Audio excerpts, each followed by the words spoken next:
Hi അന്ദീപ. ഇതൊരു Q&A series ആണ്.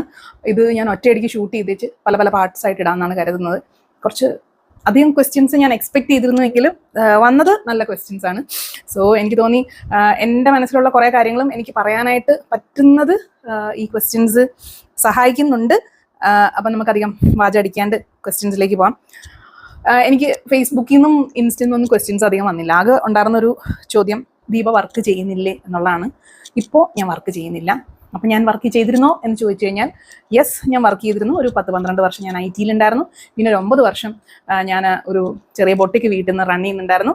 Okay, അപ്പം വർക്ക് ചെയ്യുന്നുണ്ടോ എന്ന് ചോദിച്ചാൽ ഇല്ല. പിന്നെ ഒരു സൈഡ് ഇൻകം എന്നുള്ള മട്ടിൽ എന്തെങ്കിലും ഉണ്ടോ എന്ന് ചോദിച്ചു കഴിഞ്ഞാൽ യെസ്, അതിനുവേണ്ടി ഞാൻ ചെയ്യുന്നതാണ് ഈ യൂട്യൂബും. ശരിക്കും സൈഡ് ഇൻകം ബേസ് ചെയ്യാനാണ് ഞാൻ യൂട്യൂബ് ചെയ്യത്തില്ല. പക്ഷേ എനിക്ക് യൂട്യൂബിൽ നിന്നൊരു വരുമാനം കിട്ടുന്നുണ്ട്. എന്നാൽ ഞാൻ സ്പോൺസേർഡ് ആഡ്സോ അല്ലെങ്കിൽ പ്രൊമോഷൻസോ ഒന്നും തന്നെ ചെയ്യുന്നില്ല. ഇപ്പം നിലവിലുള്ള എൻ്റെ ഒരു രീതി അനുസരിച്ച് ഒരു 9 വർഷമായിട്ട് ഞാൻ അങ്ങനെ ഒന്നും ചെയ്യുന്നില്ല. പിന്നെ പിന്നെ പിന്നെ ഉള്ളത് നമുക്ക് കുറച്ച് ഷെയർ മാർക്കറ്റിൽ കുറച്ച് പരിപാടികളുണ്ട്. വല്ലപ്പോഴൊക്കെ എന്തെങ്കിലുമൊക്കെ കിട്ടും. അങ്ങനെ വലിയ സംഭവം പുലിയൊന്നുമല്ല. എങ്കിലും അത്യാവശ്യം കുറച്ച് ഇൻവെസ്റ്റ്മെൻ്റ് ഉണ്ട്. അല്ലാണ്ടുള്ള നമുക്ക് സ്വിംഗ് ട്രേഡ് പോലുള്ള കാര്യങ്ങളുണ്ട്. പിന്നെ വന്നിട്ട് ഒരു വരുമാനം എന്നുള്ള രീതിയിലാണെങ്കിൽ പിന്നെ നമുക്ക് കുറച്ച് റെൻറ്റിൻ്റെ ഇൻകം കിട്ടുന്നുണ്ട്. ഇതാണ്. വർക്ക് ചെയ്യുന്നുണ്ടോ എന്ന് ചോദിച്ചാൽ ഇല്ല, പക്ഷേ ഇൻകം ഉണ്ടോ എന്ന് ചോദിച്ചാൽ കുറേശ്ശേ ഉണ്ട്. ഓക്കെ, അപ്പോൾ ഫേസ്ബുക്കും ഇൻസ്റ്റയും തീർന്നു. ഇനി അടുത്ത ചോദ്യം, ഇത് ചോദിച്ചിരിക്കുന്നത് നിരഞ്ജനയാണ്. ഹായ് ദീപ ചേച്ചി, ഒരു ക്വസ്റ്റ്യൻ ചോദിക്കട്ടെ. ഫിനാൻഷ്യലി ഇൻഡിപെൻഡൻ്റ് ആയിരുന്ന ഒരാളാണല്ലോ ദീപ ചേച്ചി. അപ്പോൾ ഇപ്പോൾ ജോബ് ഇല്ലാതായപ്പോൾ എങ്ങനെയാണ് അത് മാനേജ് ചെയ്യുന്നത്? അതായത് ബാക്കപ്പ് ഉണ്ടായിരുന്നു, ഉണ്ടെങ്കിൽ തന്നെ അത് തീരുമ്പോൾ ബിജു ചേട്ടനോട് ചോദിക്കേണ്ടി വന്നിട്ടുണ്ടോ? അങ്ങനെയുള്ള ഒരു കൺവെൻഷണൽ രീതിയിലുള്ള ക്യാഷ് ചോദിക്കലും വാങ്ങലും ഒക്കെ ഉണ്ടാകാറുണ്ടോ നിങ്ങളുടെ ഇടയിൽ? അങ്ങനെയുള്ള കാര്യങ്ങൾ എങ്ങനെയാണ് നോക്കിക്കാണുന്നത്? ഓക്കെ, ഇത് ഒരു വലിയ ക്വസ്റ്റ്യൻ. അതിൻ്റെ ഒരു ചെറിയ പോർഷൻ ഞാൻ വായിച്ചത്. അപ്പോൾ ഫിനാൻഷ്യലി ഇൻഡിപെൻഡൻ്റ് ആയിരുന്ന ഒരാളാണല്ലോ എന്ന് ചോദിച്ചു കഴിഞ്ഞാൽ അതെ, ആയിരുന്നു. അപ്പോൾ ഇപ്പോൾ ജോബ് ഇല്ലാതായപ്പോൾ എങ്ങനെയാണ് അത് മാനേജ് ചെയ്യുന്നത്? എനിക്ക് ജോബ് ഇല്ലാതെ ആയിട്ട് ഏതാണ്ട് 10 വർഷമായി. കാരണം ശരിക്കും ഒരു ജോബ് എന്ന് പറയുമ്പോൾ 10-12 വർഷം IT ജോലി ചെയ്തിരുന്നതാണ് എൻ്റെ ശരിക്കുള്ള ജോബ് എന്ന് പറയുന്നത്. അപ്പോൾ അത് ആ 10 വർഷത്തിന് ശേഷം പല ഞാൻ ഒത്തിരി വീഡിയോസിൽ പറഞ്ഞിട്ടുണ്ട്. 2 തവണ ഞാൻ അറ്റംപ്റ്റ് ചെയ്ത് ആദ്യത്തെ ഇതിൽ നിന്ന് പിരിച്ചുവിട്ട് രണ്ടാമത്തേൽ നിന്ന് പിരിച്ചു വിട്ടു. ഓക്കെ, എൻ്റെ പ്രശ്നം കൊണ്ടല്ല, ചിലപ്പോൾ എൻ്റെ പ്രശ്നം കൊണ്ടായിരിക്കാം. കാരണം ഈയിടയ്ക്ക് ഒരു കമന്റ് ഉണ്ട്, ഇത് നിന്റെ ഒരുത്തിയുടെ പ്രശ്നം കാരണമാണ് നിനക്ക് ജോലി ഇല്ലാതായി പോയെന്ന്. അപ്പം ഞാനല്ല ചേടാ വല്ലാണ്ടായിപ്പോ ഞാൻ. അപ്പം എൻ്റെ പ്രശ്നം കൊണ്ടായിരിക്കാം, അല്ലാത്ത ആയിരിക്കാം. അപ്പം എന്തായാലും എനിക്ക് 2 തവണ എനിക്ക് ജോലി പോയി. അപ്പൊ അത് കഴിഞ്ഞപ്പോൾ ഞാൻ ആലോചിച്ചു, ഓക്കെ, നമുക്ക് വൈ നോട്ട്, നമുക്ക് നമ്മുടെ പിള്ളേരെയൊക്കെ നോക്കി വീട്ടിൽ ഇരുന്നൂടാ എന്നുള്ള രീതിയിൽ നമ്മൾ പിന്നെ ജോലി അന്വേഷിക്കാണ്ട് വീട്ടിൽ തന്നെ ഇരുന്നേ. പക്ഷെ വീട്ടിൽ ഇരുന്നപ്പം ഈ പറഞ്ഞ പോലെ എല്ലാ ദിവസവും എണീറ്റ് കുളിച്ചൊരുങ്ങി കുട്ടപ്പിയായിട്ട് പോയിട്ട് പെട്ടെന്ന് വീട്ടിലിരിക്കാൻ തുടങ്ങി കഴിയുമ്പോൾ നമുക്ക് വയ്യാണ്ട് നമുക്കത് അക്സെപ്റ്റ് ചെയ്യാൻ പറ്റാണ്ടാണ് നമ്മൾ പിന്നെ അടുത്ത ബിസിനസ്സിലേക്ക് കടക്കുന്നത്. ആദ്യം നമ്മൾ പോയത് നമ്മുടെ അപ്പൻ്റെ തന്നെ ബിസിനസ്സിലേക്കാണ്. അതിൽ ഇറക്കാനുള്ള പൈസ എനിക്ക് ബാക്കപ്പ് ഉണ്ടായിരുന്നു. അതായത് ആ 10 വർഷം വർക്ക് ചെയ്ത പൈസ എൻ്റെ കയ്യിൽ തന്നെയാണ് ഇരുന്നത്. ഞാൻ ശമ്പളം കിട്ടിയിട്ട് എനിക്കൊന്ന് 1 വർഷം കണ്ടാണ് ഞാൻ അച്ചാച്ചിക്ക് പൈസ കൊടുത്തിരുന്നത്. അതായത് അന്ന് 2000 രൂപയുള്ള ശമ്പളം ഉണ്ടായിരുന്നുള്ളൂ. അച്ചാച്ചിക്ക് 2000 രൂപ കൊടുക്കും, 4000 രൂപ ഇങ്ങോട്ട് തിരിച്ചു മേടിക്കുമായിരുന്നു. അപ്പൊ അതിനുശേഷം പിന്നെ എനിക്ക് കിട്ടിയ പൈസ ഒന്നും ഞാൻ അച്ചാച്ചിക്ക് കൊടുത്തിട്ടില്ല, ഹസ്ബൻഡിന് കൊടുത്തിട്ടില്ല. ഇതെല്ലാം എൻ്റെ കയ്യിൽ തന്നെ ഉണ്ടായിരുന്നു. അപ്പൊ ആ ബാക്കപ്പ് എൻ്റെ കയ്യിൽ ഉണ്ടായിരുന്നു. അതുകൊണ്ടാണ് എനിക്ക് 10-12 വർഷം കഴിഞ്ഞ് ജോലി പോയിട്ടും എനിക്ക് വീട്ടിൽ നിന്ന സമയത്ത് ഓക്കെ അടുത്തടുത്ത പരിപാടികൾ തപ്പാനും അതിൽ കളിക്കാനും ഒക്കെ ഉള്ള പൈസ എൻ്റെ കയ്യിൽ ഉണ്ടായിരുന്നു. അപ്പൊ ആദ്യം കുറച്ച് ഒരു 3-4 വർഷം ഞാൻ 3 വർഷം തോന്നുന്നു ഞാൻ ഈ കോൺട്രാക്ട് ബിസിനസ് ഒക്കെ ആയിട്ട് പോയി. അതിനുണ്ടായിരുന്ന ബാക്കപ്പ് എൻ്റെ കയ്യിൽ നിന്ന് തന്നെയാണ് ഞാൻ എടുത്തത്. ഞാൻ ആരെയും ബുദ്ധിമുട്ടിച്ചിട്ടില്ല. എല്ലാവരും എൻ്റെ നിന്ന് കടം മേടിച്ച് പോയിട്ടുണ്ടെങ്കിലേ ഉള്ളൂ. പിന്നെ നമ്മുടെ ഫാമിലിയിൽ ഒരു വലിയ ഫിനാൻഷ്യൽ ക്രൈസിസ് വന്നിട്ടുണ്ട്. അച്ഛൻ്റെ ജോലിയിൽ കുറേയധികം ക്രൈസിസ് വന്നു. അപ്പോൾ ഞാനും എൻ്റെ അനിയത്തിയും ഒക്കെ ചേർന്നിട്ടാണ് നമ്മൾ അതിൽ നിന്ന് കുറേ കാര്യങ്ങളൊക്കെ സെറ്റാക്കി എടുത്തത്. അപ്പോൾ അതിനെൻ്റെ ബാക്കപ്പിൻ്റെ ഒരു വലിയ ശതമാനം അങ്ങോട്ടേക്ക് പോയെന്ന് പറയാം. അതെനിക്കിതുവരെ തിരിച്ച് കിട്ടിയിട്ടില്ല, അത് കിട്ടാനും പോകുന്നില്ല. കാരണം അത് വെള്ളത്തിൽ വരച്ച വര പോലെ ആയിപ്പോയി. അപ്പൊ അതങ്ങനെ അതിനുശേഷം പിന്നെയും ഉണ്ട് ബാക്കപ്പിന്റെ ഒരു ചെറിയ പോർഷൻ ഇരിപ്പുണ്ട്. അതുകൊണ്ട് തന്നെ നമ്മൾ പിന്നെ രണ്ടാമത്തെ കുഞ്ഞായി. അത് കഴിഞ്ഞപ്പോൾ ഇങ്ങനെ ഇരിപ്പുറക്കാതെയാണ് ഞാൻ ആ ഒരു ബാക്കപ്പ് ഇട്ട് ചെയ്ത ഒരു സൈഡ് ബിസിനസ് ആണ് ശരിക്കും പറഞ്ഞാൽ നമ്മുടെ ഈ ബൊട്ടിക് എന്ന് പറയുന്നത്. കാരണം ഞാനത് ഒറ്റയ്ക്കാണല്ലോ ചെയ്തത്. അപ്പോൾ ഒറ്റയ്ക്ക് ചെയ്യുമ്പോൾ അറിയാമല്ലോ, എത്രയൊക്കെ കിടന്ന് മുക്കറായിട്ട് പണി ചെയ്താലും നമുക്ക് കിട്ടാൻ പോകുന്നത് കുറച്ച് പൈസയേ ഉള്ളൂ. നമ്മളിപ്പോൾ ഒരു ജോലിക്ക് പോകുമ്പോൾ കിട്ടുന്ന പൈസയുടെ പകുതി മാത്രമേ എനിക്ക് ആ ഒരു ടൈമിൽ കിട്ടുന്നുണ്ടായിരുന്നുള്ളൂ. പക്ഷെ അത് എനിക്കത് മതിയായിരുന്നു. കാരണം ബാക്കപ്പും ഉണ്ട്, എൻ്റെ മറ്റു കാര്യങ്ങളൊക്കെ ഒരു റോളിംഗ് പരിപാടി, അല്ലെങ്കിൽ ഞാൻ എന്തെങ്കിലും ചെയ്യുന്നുണ്ടോ എന്നുള്ളൊരു തോന്നൽ. അങ്ങനെയാണ് ഒരു 9 വർഷം മുന്നോട്ട് പോയത്. പിന്നെ നോക്കിയപ്പോൾ മറ്റേ ഉള്ളി തൊലിച്ച് കണക്ക് ഒന്നുമില്ല എന്ന് ഫീൽ ചെയ്തപ്പോഴാണ് ഞാൻ വീണ്ടും ഒരു ജോലിക്ക് പോയത്. അത് നടന്നില്ല, തിരിച്ചു വന്നു. അപ്പൊ സൈഡ് ബിസിനസ് ആണ് ഇപ്പോൾ ഉണ്ടായിരുന്നതേ ഈ ബൊട്ടിക് എന്നൊക്കെ പറയുന്നത്. ശരിക്കും ഒരു പ്രോപ്പർ ജോലിക്ക് പോകുമ്പോൾ കിട്ടുന്ന ഒരു ശമ്പളം എനിക്ക് കിട്ടുന്നില്ലായിരുന്നു. പക്ഷെ ബാക്കപ്പ് ഉണ്ടായിരുന്നതുകൊണ്ട് മാത്രമാണ് ഞാൻ, അതായത് എനിക്ക് ഇഷ്ടമുള്ള എന്തെങ്കിലും മെഷീൻസ് ആണെങ്കിലും ഒക്കെ വാങ്ങിക്കാൻ പറ്റിയത് അതുകൊണ്ടാണ്. അല്ലെങ്കിൽ ഇപ്പൊ ഞാൻ എൻ്റെ ഒരു സ്വഭാവം വെച്ചിട്ട് ഞാൻ ഒരിക്കലും ബിജുവിൻ്റെ അടുത്താണെങ്കിലും എൻ്റെ അച്ഛൻ്റെ അടുത്താണെങ്കിലും എൻ്റെ അനിയത്തി അടുത്താണെങ്കിലും ഞാൻ പോയി പൈസ ചോദിക്കില്ല. എനിക്കിങ്ങനെ കൊടുത്താണ്. ഇപ്പൊ പിള്ളേർ അനിയനും അനിയത്തിയൊക്കെ പഠിക്കുന്ന സമയത്ത് അവർക്ക് അങ്ങോട്ട് എന്തെങ്കിലും കൊടുക്കാനാണ് ഞാൻ ശ്രമിച്ചിട്ടുള്ളത്. അതുപോലെ അച്ചാച്ചിക്ക് മിക്കവാറും റോളിങ്ങിന് വേണ്ടിയിട്ട് പൈസ അങ്ങോട്ടാണ് കൊടുത്തോണ്ടിരുന്നത്. ഇവൻ ബിജു ആണെങ്കിൽ പോലും ഇപ്പം ഞാൻ എൻ്റെ വീട്ടിൽ അങ്ങനെ ചിലവൊന്നും നടത്തിയിട്ടില്ല. അതായത് വലിയ ഒരു ബൾക്ക് എമൗണ്ട് ആവശ്യം വരുമ്പോൾ മാത്രമേ നമ്മൾ എൻ്റർ ചെയ്യാറുള്ളൂ. അല്ലാതെ ഈ ഡേ ടു ഡേ ആക്ടിവിറ്റീസ് ചെയ്യുന്നതൊക്കെ നമ്മുടെ വീട്ടിലും ബിജു തന്നെയാണ് ചെയ്തുകൊണ്ടിരുന്നത്. പക്ഷേ ഒരു 15-ാം തീയതിയൊക്കെ ആകുമ്പോഴത്തേക്ക് അവരുടെ ഇത് കംപ്ലീറ്റ് കാലിയാവും. പിന്നെ വരുന്നത് അടുത്ത ഒരു സപ്പോർട്ട് സിസ്റ്റം പോലെ ഞാൻ ആക്ട് ചെയ്തുകൊണ്ടിരുന്നത്. ആ കൊടുക്കുന്ന പൈസ ഞാൻ കണക്ക് പറഞ്ഞ് തിരിച്ച് മേടിക്കുകയും ചെയ്യുമായിരുന്നു. അപ്പോൾ ബാക്കപ്പ് ഉണ്ടായിരുന്നു. ഇപ്പോഴും എൻ്റെ കയ്യിൽ ബാക്കപ്പ് ഉണ്ട്. അതുകൊണ്ടാണ് ഞാൻ ഈ ചിരിച്ചു കളിച്ചിരിക്കുന്നത്. പിന്നെ പറയുവാണെങ്കിൽ എനിക്കിപ്പോൾ കിട്ടുന്നുണ്ട്. ഇപ്പോഴും വരുമാനം ഇല്ല, എന്താ പറയുന്നത്, ഉണ്ടെങ്കിൽ തന്നെ അത് തീരുമ്പോൾ ബിജുവേട്ടനോട് ചോദിക്കേണ്ടി വന്നിട്ടുണ്ടോ? ഇല്ല, ഞാൻ ചോദിക്കാറില്ല. കാരണം ഇപ്പോഴും എനിക്ക് അത്യാവശ്യം ബാക്കപ്പ് ഉണ്ട്. പിന്നെ ഞാൻ എൻ്റെ ഇപ്പം ജോലി ഇല്ലാത്തതുകൊണ്ട് തന്നെ ഞാൻ എൻ്റെ ചിലവുകളൊക്കെ ചുരുക്കുന്നുണ്ട്. പിന്നെ ഇൻവെസ്റ്റ്മെന്റിലാണ് കൂടുതലും ഞാൻ കോൺസെൻട്രേറ്റ് ചെയ്യുന്നത്. കാരണം ഞാൻ പറഞ്ഞല്ലോ, എനിക്കിപ്പോൾ വരുമാനം എന്ന് പറയാനായിട്ട് അല്ലെങ്കിൽ എന്തെങ്കിലും ഒരു ചില്ലറ പൈസ കിട്ടുന്നുണ്ടെങ്കിൽ എനിക്ക് കുറച്ച് യൂട്യൂബിൽ നിന്ന് കിട്ടുന്നുണ്ട്. യൂട്യൂബിൽ നിന്ന് കിട്ടുന്ന ഒരു വലിയ വരുമാനം എന്ന് ഞാൻ പറയില്ല, നമ്മൾ ജോലിക്ക് പോകുന്നത് വെച്ച് നോക്കുവാണേ. പിന്നെ ഞാനിപ്പോൾ ഈ 6 മാസം ജോലിക്ക് പോയതും പൈസയൊന്നും ഞാൻ കളഞ്ഞിട്ടില്ല. ലാവിഷൊന്നുമല്ല ഞാൻ. തുണിയാണ് എൻ്റെ ഒരു വീക്ക്നെസ്. തുണി, ക്യാമറ, പിന്നെ മറ്റേ അടുക്കളയിലേക്ക് വേണ്ട എക്യുപ്മെന്റ്സ്, എന്തെങ്കിലുമൊക്കെ ഇലക്ട്രോണിക് സാധനങ്ങൾ, അതൊക്കെയാണ് എൻ്റെ വീക്ക്നെസ്. പിന്നെ ഒരിടക്കാലത്ത് നമുക്കിങ്ങനെ മേക്കപ്പിനോടൊക്കെ ഭ്രമം കയറും, വാങ്ങിക്കും, അത് ചീത്തയാവും, അത് പോകും. അപ്പം അങ്ങനെയുള്ള സാധനങ്ങളാണ് എനിക്ക് വീക്ക്നെസ് വരുന്നത്. അത് ഞാൻ എങ്ങനെയെങ്കിലുമൊക്കെ വാങ്ങിച്ചു വെച്ചേക്കും. അല്ലാണ്ട് ഞാൻ അങ്ങനെ വലിയ ദൂർത്തും കാര്യങ്ങളൊന്നും ഉള്ള ഒരാളല്ല. അപ്പോൾ ബാക്കപ്പ് ഉണ്ട് എൻ്റെ കയ്യിൽ. പിന്നെ ബീച്ചേട്ടനോട് ചോദിക്കാറുണ്ടോന്ന്, ബീച്ചേട്ടനോടും അങ്ങനെ ചോദിക്കേണ്ടി വരാറില്ല. അറിഞ്ഞ് പുള്ളി ചെയ്യാറുണ്ട്. പക്ഷെ അങ്ങനെ ഞാൻ മാക്സിമം എൻ്റെ കാര്യങ്ങൾക്ക് ഞാൻ ബിജുവിനെ ഡിപ്പെൻഡ് ചെയ്യാറില്ല. ബിജുവിനെ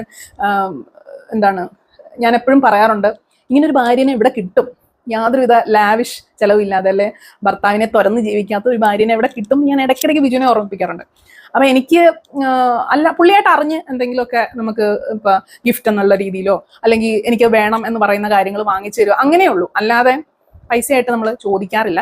ചോദിക്കുമെങ്കിൽ തന്നെ ബിജുവിന്റെ ആ ഒരു 15-ാം തീയതി ആകുമ്പം ബിജുവിന്റെ ഒരു ഇത് കഴിയുമ്പോൾ ഇങ്ങോട്ട് കടം ചോദിക്കുകയാണ് ചെയ്യുന്നത്. ആ കടം ചോദിക്കുന്ന അതുപോലെ ഞാൻ തിരിച്ചു ചോദിക്കാറുണ്ട്.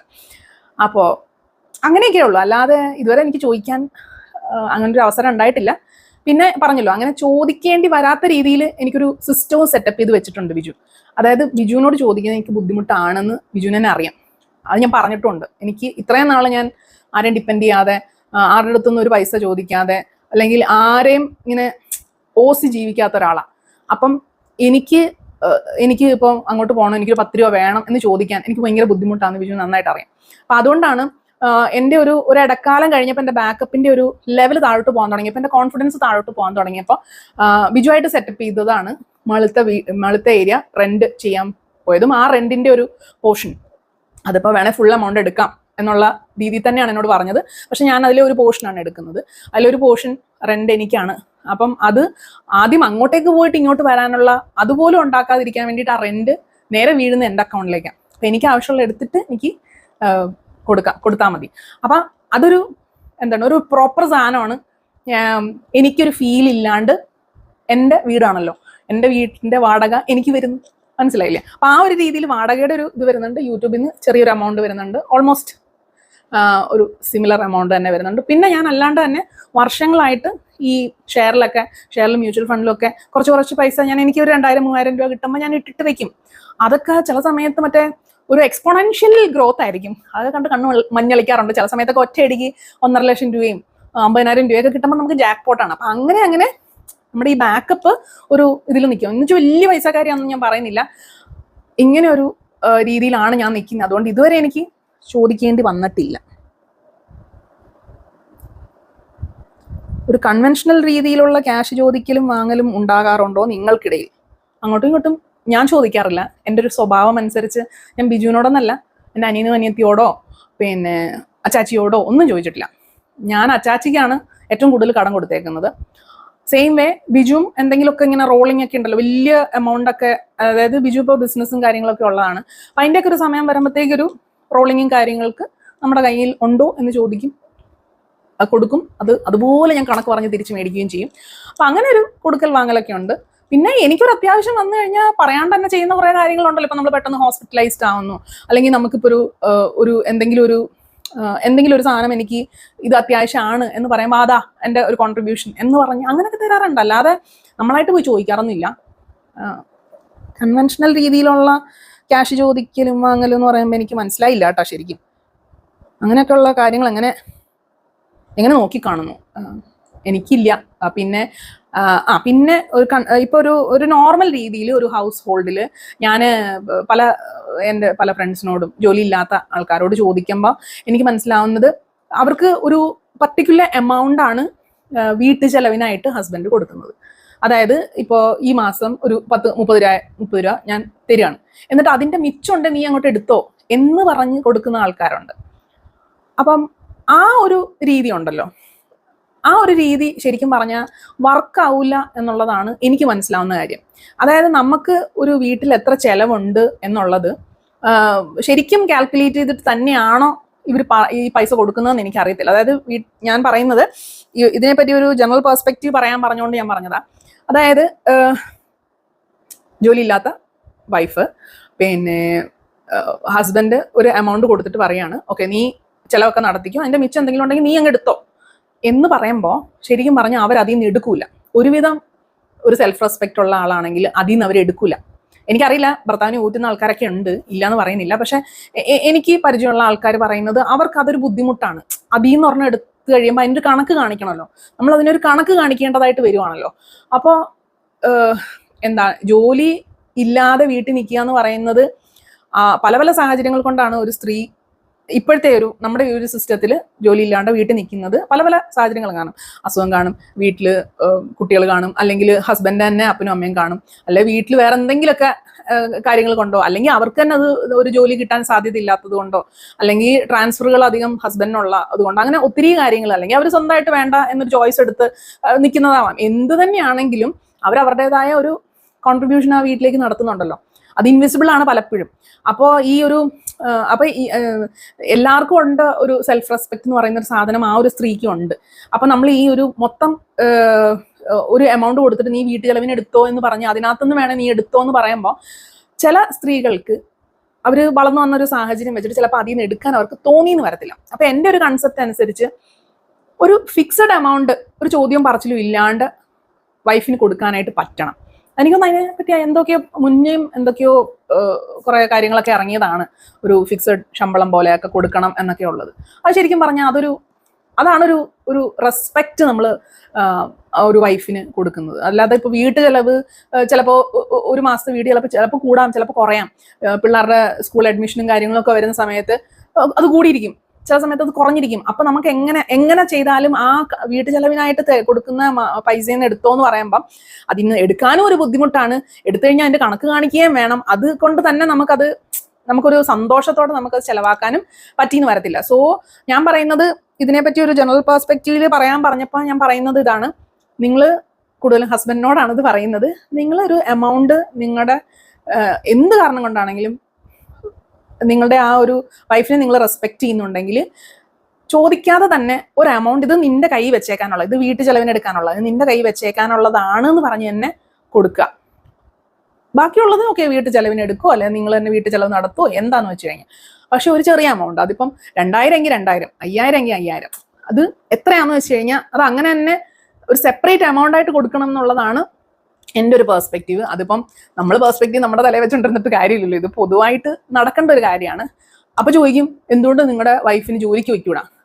ഇവൻ ജോലിക്ക് പോവാന്ന് പറയുന്നത് ഞാനിപ്പോൾ മനസ്സിലാക്കുന്ന കേട്ടോ. ഞാൻ ഇത്രയും നാൾ വിചാരിച്ചിരുന്നത് എന്തുകൊണ്ട് ജോലിക്ക് വയ്ക്കൂടാ, ജോലിക്ക് പൊയ്ക്കൂടായിരുന്നോ, ഇവരെന്തിനാ ഇത്രയൊക്കെ പഠിച്ചതല്ലേ, പിന്നെ എന്തിനാ പിള്ളേരുടെ പഠിപ്പ്, പിള്ളേരുടെ ജോലി, അല്ലെ പിള്ളേർ അങ്ങോട്ടും ഇങ്ങോട്ടും പോകുന്നു, വീട്ടിൽ അപ്പനുണ്ട് അമ്മയുണ്ട്, വീട്ടിൽ ആടുണ്ട്, മറ്റേ പോത്തുണ്ട്, അതുകൊണ്ട് എനിക്ക് ജോലിക്ക് പോകാൻ പറ്റുന്നില്ല എന്ന് ചുമ്മാ ആവശ്യമില്ലാണ്ട് പറയുന്നതാണ് എന്നൊരു മെന്റാലിറ്റിയിൽ ഇരുന്ന ഒരാളാണ് ഞാനും. പക്ഷേ ഈ ഒരു കഴിഞ്ഞ 10 വർഷമായിട്ട് ഞാനും വീട്ടിൽ തന്നെയാണ് ഇരിക്കുന്നത്, മനസ്സിലായില്ലേ? പക്ഷെ ഞാൻ നമുക്ക് ഒത്തിരി ഓപ്ഷൻസ് ഉണ്ട്, പല പല സോഴ്സ്. ഞാൻ കുറേ അധികം ഇൻകം സോഴ്സ് ഞാൻ എത്തി വെച്ചിട്ടുണ്ട്. എന്നാൽ അതൊരിക്കലും നമ്മുടെ ഒരു ഡയറക്റ്റ് ഒരു ഡേ ടു ഡേ ജോബിന് പോകുന്ന പോലെ ആകത്തില്ല. പക്ഷെ ഇപ്പം തീരെ നമ്മളിപ്പോൾ ഒരു കുറച്ച് വളരെ ആവറേജ് ആയിട്ടുള്ള ഒരു ജോലിക്ക് പോകുന്ന ഒരാൾക്ക് കിട്ടുന്ന സിമിലർ എമൗണ്ട് എനിക്ക് കിട്ടുന്നുണ്ട്. അപ്പൊ അങ്ങനെയുള്ള സെറ്റപ്പ് നമുക്ക് ചെയ്ത് വെക്കാം. പക്ഷേ എല്ലാവരും അതിന് കേപ്പബിൾ ആവണമെന്നില്ല. ഇപ്പം നമ്മൾ സ്കൂളിൽ പഠിക്കുമ്പോൾ തന്നെ ഒരു ക്ലാസ്സിൽ നല്ലോണം പഠിക്കുന്ന പിള്ളേരും ഉണ്ട്, അല്ലെങ്കിൽ ഒന്നും പഠിക്കാതിരുന്നിട്ട് അവസാനം പരീക്ഷയ്ക്ക് എഴുതുമ്പോൾ നന്നായിട്ട് എഴുതി ജയിക്കുന്ന പിള്ളേരുണ്ട്, എത്രയൊക്കെ കുത്തിയിരുന്ന് പഠിച്ചാലും തലേ കയറാത്ത പിള്ളേരുണ്ട്. അല്ലെങ്കിൽ അവർക്കത് മനസ്സിലാകുന്നില്ല. അവരുടെ കപ്പാസിറ്റി പലരുടെയും പലതാണ്. അപ്പോൾ നമുക്കൊരിക്കലും, എനിക്കിപ്പോൾ മനസ്സിലാവുന്ന, നമുക്കൊരിക്കലും ബ്ലെയിം ചെയ്യാൻ പറ്റത്തില്ല ഒരു സ്ത്രീ അവർ ഹൗസ് വൈഫായിട്ട് ഇരിക്കുന്നത്. അതൊരു അവരുടെ ഒരു ചിലപ്പോൾ അവർക്ക് പോകണമെന്നുണ്ടായിരിക്കും, സാഹചര്യം സെറ്റ് ആവണില്ലായിരിക്കും, അല്ലെങ്കിൽ പല പല കാരണങ്ങളുണ്ട്. അപ്പം ഇപ്പം ഞാൻ അവരൊന്നും എനിക്ക് അങ്ങനെ ഒരു നിങ്ങൾ ജോലിക്ക് പോകുന്നില്ല അതുകൊണ്ട് നിങ്ങളത് ശരിയല്ല എന്നൊരു ആറ്റിറ്റ്യൂഡ് എനിക്കില്ല. അല്ലെങ്കിൽ ഇപ്പം പറയുമല്ലോ ഫിനാൻഷ്യലി ഇൻഡിപെൻഡൻ്റ് ആവണം, ഉറപ്പായിട്ടും ഇൻഡിപെൻഡൻ്റ് ആവണം എന്ന് പറയുന്നത്, അത് നമുക്ക് ഇപ്പം നമ്മുടെ സൊസൈറ്റി പറയുന്ന ഒരു കാര്യം അതാണ്. അത് ചെയ്യാൻ കേപ്പബിലിറ്റി ഉള്ള ആൾക്കാരും കുറവാണ്. ഇപ്പൊ പയ്യെ കൂടി വരികയാണ്. നമ്മളും അത് ഇപ്പോഴത്തെ ഒരു തലമുറ, അല്ലെങ്കിൽ ഇപ്പൊ നമ്മുടെ സമയത്തെ ഒരു തലമുറ ഇത് മനസ്സിലാക്കി നമ്മുടെ അടുത്തടുത്ത തലമുറയ്ക്ക് ഇതിനൊരു കേപ്പബിലിറ്റി ഉണ്ടാക്കി കൊടുക്കണം. നമ്മളിപ്പോൾ നമ്മുടെ മക്കളോട് പറയുന്നുണ്ടോ കല്യാണമാണ് ഇമ്പോർട്ടന്റ്, ജോലി നീ പിന്നെ കല്യാണം കഴിച്ചിട്ട് നീ പഠിച്ചാൽ മതി, കല്യാണം കഴിച്ചിട്ട് നീ ജോലി മേടിച്ചു എന്ന് നമ്മളാരും നമ്മുടെ മക്കളോട് ഇപ്പൊ പറയത്തില്ല. കാരണം നമ്മൾ ആ ഫേസിൽ കൂടെ, നമ്മുടെ തലമുറ ആ ഫേസിൽ കൂടെ കടന്നുപോയതാ. അതുകൊണ്ട് നമുക്കറിയാം. അപ്പൊ അങ്ങനെ ഒരു സ്റ്റെപ്പ് ബൈ സ്റ്റെപ്പ് പ്രോഗ്രസ്സാ വരുന്നത്. അല്ലാതെ നമ്മളിപ്പം മനസ്സിലാക്കുന്നുണ്ട് നമ്മൾ ഫിനാൻഷ്യലി ഇൻഡിപെൻഡന്റ് ആവണം, നമുക്ക് ഇങ്ങനെയൊക്കെ നമ്മളും പക്ഷെ നമ്മുടെ സാഹചര്യം അതല്ല, നമ്മുടെ സിസ്റ്റം അതല്ല. ഇപ്പോഴത്തെ ഒരു പാട്രിയാർക്കി സിസ്റ്റം അനുസരിച്ച് നമുക്ക് അതിനുള്ള പോസിബിലിറ്റീസ് വളരെ കുറവായിട്ടുള്ളൊരു സാഹചര്യമാണ്. അങ്ങനെ ഇരിക്കുമ്പോൾ ഒരാളോട് നിർബന്ധിച്ച് നിങ്ങൾ വീട്ടുകാര്യങ്ങളും മക്കളുടെ കാര്യങ്ങളും ഹസ്ബൻഡിനെ എല്ലാം തള്ളി കളഞ്ഞേച്ച് നിങ്ങൾ അങ്ങോട്ട് ജോലിക്ക് പോകും, നിങ്ങൾ കരിയർ ബിൽഡ് ചെയ്യുമെന്ന് പറഞ്ഞു കഴിഞ്ഞാൽ ഓരോരുത്തർക്കും ഓരോ പ്രയോറിറ്റീസ് ആണ്. ചിലരൊക്കെ ചില കാര്യങ്ങളൊക്കെ നമുക്ക് ആ സൊസൈറ്റി പറയുന്ന ഒരു ടെക്സ്റ്റ് ബുക്സ് ലെവൽ അല്ലെങ്കിൽ ആ ലെവൽ ഓഫ് ഇതിലേക്ക് നമുക്ക് പ്രാക്ടിക്കൽ രീതിയിൽ മൂവ് ചെയ്യാൻ പറ്റുന്നില്ല എന്നുള്ളതാണ് എനിക്കിപ്പോൾ മനസ്സിലായ കാര്യം. അതുകൊണ്ട് നമുക്ക് അങ്ങനെ ഇതാണ് ശരി ഇതാണ് തെറ്റ് എന്ന് പറയാൻ പറ്റില്ല. പക്ഷെ ഇപ്പൊ ചോദിച്ച ഈ ഒരു കാര്യത്തിന് ആ ഒരു ജനറൽ പെർസ്പെക്റ്റീവിൽ കൺവെൻഷണൽ രീതിയിലുള്ള ആ ഒരു കൊടുക്കൽ വാങ്ങൽ ചോദ്യം, അല്ലെങ്കിൽ ഹസ്ബൻഡ് അടുത്ത് പൈസ ചോദിക്കുന്നതിനെ പറ്റിയിട്ടാണ് ഞാൻ പറഞ്ഞത്. പോയിന്റ് ക്ലിയർ ആയെന്ന് വിചാരിക്കുന്നു. എന്തെങ്കിലും ഉണ്ടെങ്കിൽ താഴെ കമന്റ് ചെയ്യാം. നമുക്ക് അടുത്ത, ഞാൻ പറഞ്ഞതാകെ കൺഫ്യൂഷൻ ആയിട്ടുണ്ടെങ്കിൽ താഴെ കമന്റ് ചെയ്യാം. നമുക്ക് അടുത്ത വീഡിയോയിൽ നമുക്കത് എന്തെങ്കിലും ചെയ്യാം. നിങ്ങൾക്ക് ഞാൻ ഈ പറഞ്ഞതിന് എന്തെങ്കിലും ആഡ് ചെയ്യണം എന്നുണ്ടെങ്കിൽ താഴെ കമന്റ് ചെയ്യാം കേട്ടോ.